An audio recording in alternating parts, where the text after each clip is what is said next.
country.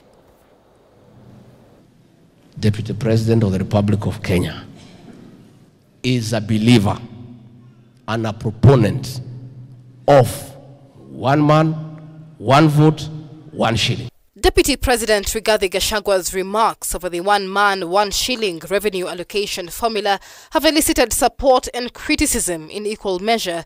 Senator Danson Mungatana has questioned Gachagwa's motive, insisting that his sentiments did not reflect the position of the Kenya Kwanza government.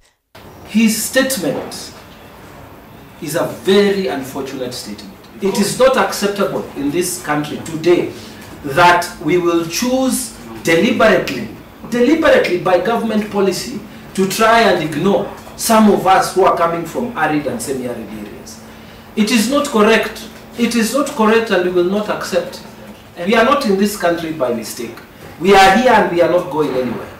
The debate is premised on the push by the Mount Kenya region to have allocations of government resources based on population rather than any other consideration.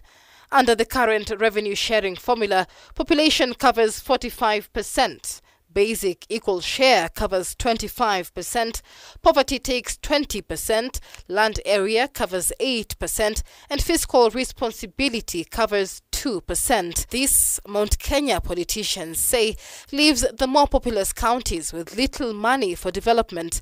I do not understand the import of his statement. You know, at times you go to look at the import of his statements and look at the constituency upon which that message was designed to reach, but I do not support the one shilling, one man, one shilling, one vote. I don't support. And when a road is built in a particular area, or a hospital, or a school, or a university, that infrastructure is for Kenyans. I have never seen a situation where you say that this hospital is in our area, and because we pay so much taxes than the other counties, therefore it's a reserve of people from our particular area only. So national hospitals, national roads, national schools are made available to assist all Kenyans, regardless of where they come from and the amount of taxes they pay. Michelle Ngele Odhiambo, K24. More than 100,000 first-year students set to join university come September will lack tuition and upkeep loans following the reduced proposed 2024-2025 budget allocated to HELB. According to HELB, 13.8 billion is required to fund students joining public universities come September. However, only 2.4 billion has been allocated. This as university spending bills have increased to 76 billion. And as Harriet Shimea now reports, 23 out of 40 universities are insolvent and risk closure. Presenting the budget estimates before the National Assembly Committee on Education, it emerged that in the proposed budget estimates for the financial year 2024-2025, HELB has a deficit of 11.4 billion shillings that could see 101,122 students set to join Year 1 come September miss out on upkeep and tuition loans. The new students will join in September. We have enough money for their scholarships, but the money that is available to HELB is 2.4 billion. So with this 2.4 billion, they can only fund 21,512 students. In the proposed budget, HELB has been allocated 2.4 billion shillings, yet 13.8 billion shillings is needed to fund 122,634 first-year students joining universities in September. In this financial year, HELB was allocated that 1.89 billion. However, the proposal for the 2024-2025 allocation is actually 28.1 billion. This means they're getting less money to fund 2 cohorts of students. 4 universities have also been locked out of the proposed funding. The institutions are University of Nairobi, Moi University, University of Eldoret and University of Kabianga. Having nil allocation, there are two critical risks. The first one is that this contravenes the principle of equal treatment of universities and the students. And the second is that the students who are not funded may drop out of their respective universities. As of now, universities have accumulated pending bills amounting to 76 billion shillings, which has triggered 23 out of 40 universities technically insolvent, risking closure. And we are projecting by the end of this year then, actually the pending bills will have risen from now where they are at 76 to 84 billion if we continue this way. And the Honorable Chair has already given the numbers. Unless we are seeing then these students stay home and or they come and they pay then the full fee at market rate. That's what we are seeing. Otherwise then we'll be closing the universities. And we are projecting that within 5 years, we may have been able to resolve some of the bills, but there's still a gap here where we require support. Another action was that we start a discussion with the Kenya Revenue Authority about the possibility of waiving the tax. According to the State Department of Higher Learning, 16 billion shillings is needed to ensure quality of education in various institutions. Harriet Chimea, K24. The Ethics and Anti-Corruption Commission has recovered public property in Eldoret Uasin Gishu worth 3.2 billion shillings belonging to the Judiciary, Administration Police, Uasin Gishu Referral Hospital, County Fire Station and the County Assembly. These revelations came as the EACC held a joint workshop for Kisumu, Vihiga and Elgeyo Marakwet County Assemblies and County Public Service Boards as part of a program that targets all counties to tame the increasing challenge of theft of public funds. Timothy Simo with that report. Most of the land in Eldoret town was in Gishu County, where public utilities like hospitals and courts are built, belongs to private citizens and companies, at least until recently, before the Ethics and Anti-Corruption Commission reclaimed them. Tume imeweza kuokoa mali ya dhamani ya 3.2 billion ambayo ilikuwa imeibiwa katika mji huu wa Eldoret. Notably, the EACC through its spokesperson Eric Ngumbi says the companies that had cultivated a culture of land grabbing are linked to members of prominent families and former powerful politicians during the Kanu regime. And the people should understand that these things can even follow you into retirement.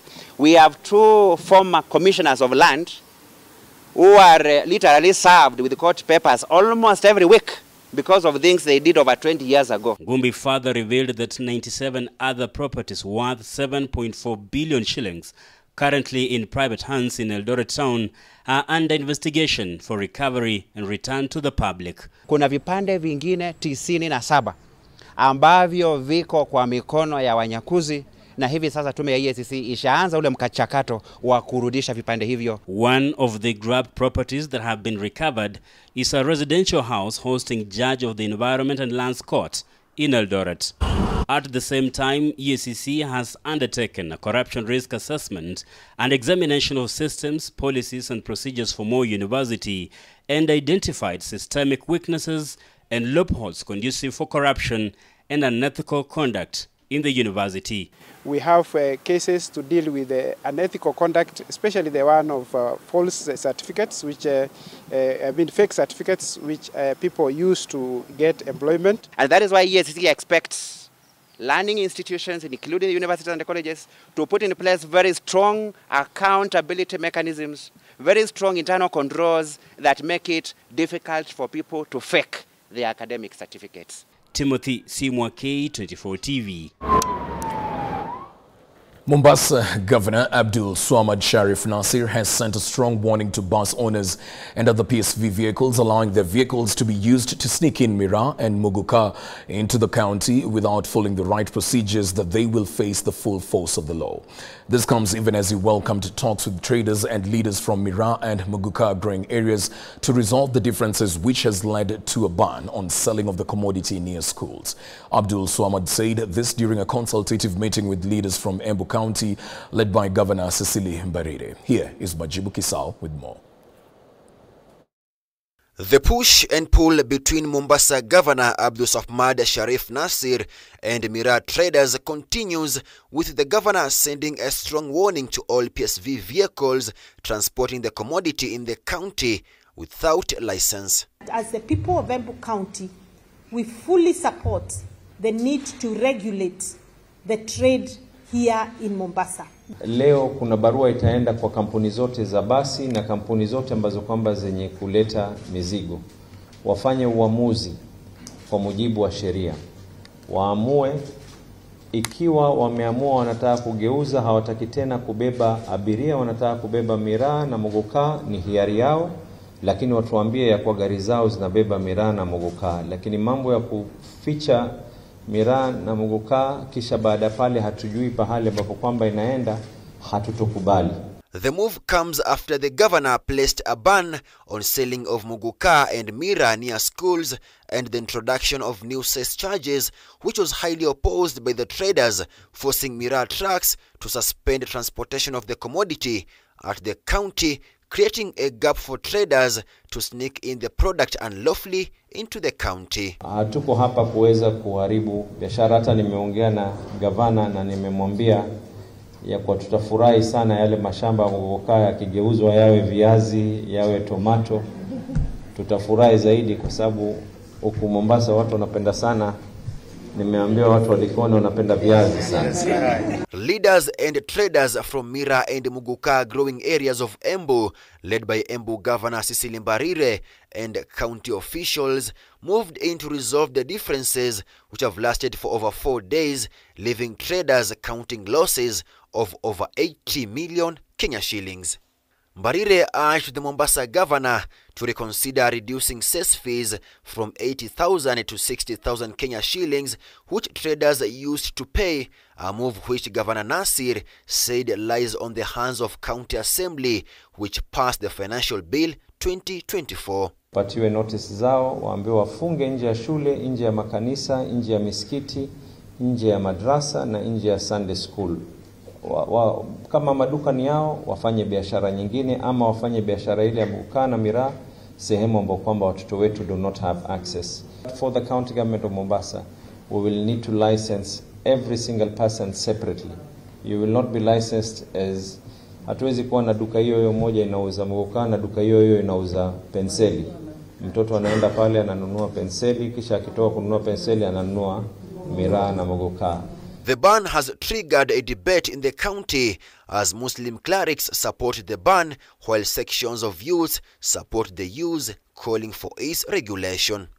Meanwhile, both leaders agreed on the total ban of the selling of miraa and muguka to minors, with the county planning to introduce new licenses for all traders and create awareness to reduce uptake of the stimulant. Majibu Kisao for K24 TV. Well, that report by Majibu Kisao brings us to another break right here in K24 Evening Edition. I'll be back in a short while.